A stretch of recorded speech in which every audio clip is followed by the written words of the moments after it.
Hey grinders, hey, today we're going to talk about equity, denying equity and realizing equity. What does that mean? The concepts of those. Sounds confusing. Promise it's going to be simplified. You're going to understand these terms by the time we're finished here. And then they're going to give a little extra little pointer that I learned from Masterclass. It's kind of in the same lines of this, and it's a really great thing.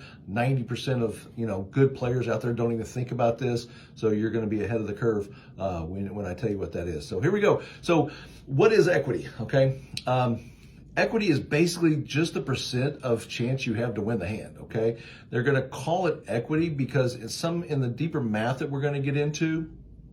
It makes more sense when you get into the deep math about owning part of a hand. Okay. So when they say you have a 50% chance to win the hand, they're going to say, hey, you own 50% of that pot. Okay. Makes more sense when you get into some deeper math. We're not going to get into that today, but that's why they call it equity. It's basically the percent of chance you have to win the hand. Okay. So what do we mean by denying equity and realizing equity? Okay.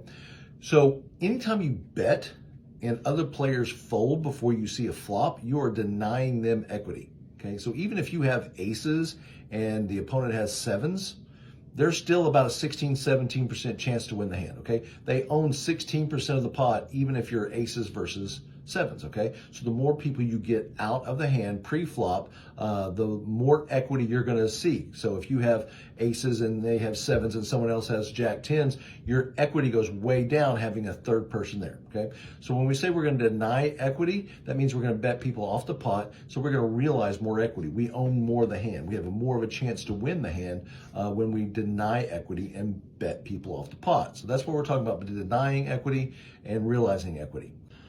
Okay, so let's pretend that we've got the basic coin flip scenario, okay? And I know you math guys are out there going to be, oh, it's not exactly 50%, and then we're going to get into some other arguments here. We're not going to do that, okay?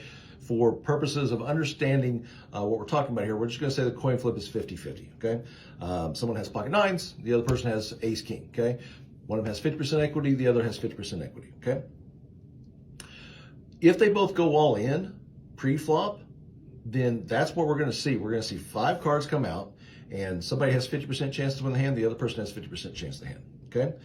But let's say, for instance, there wasn't 5 cards, okay? Let's say we're going to play a different game. Instead of 5 cards on the board, we're going to have 3 cards on the board, which is the flop, okay?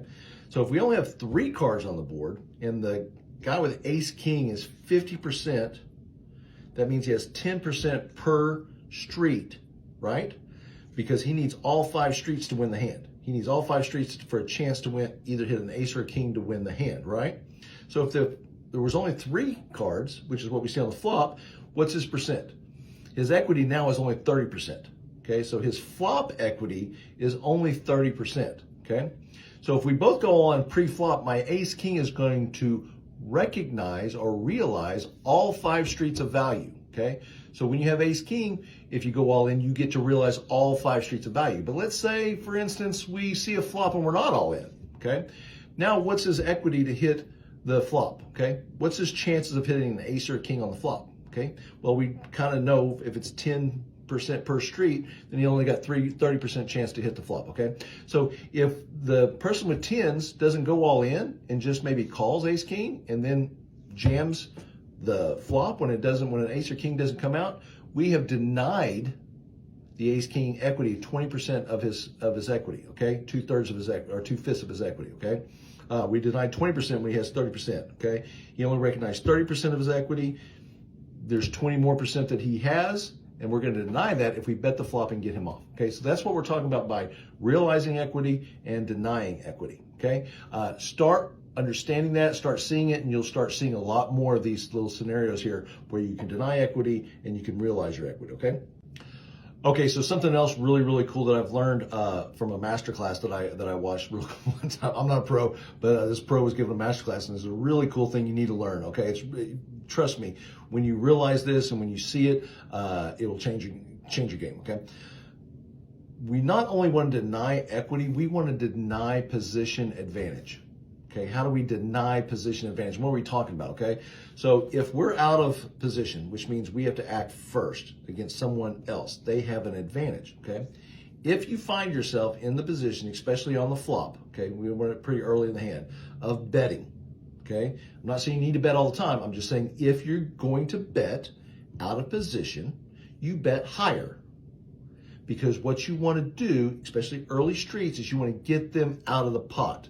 Because the longer we see, the more streets we see, the 4th and 5th street we see, the more advantage the position player has.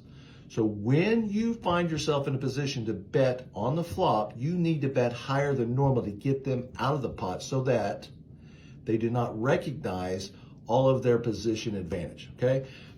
It's a cool little thing. If you start seeing it and you start using it, trust me, it's going to help your game a lot to deny position advantage. So we want to deny position advantage and we want to deny equity anytime we can, okay?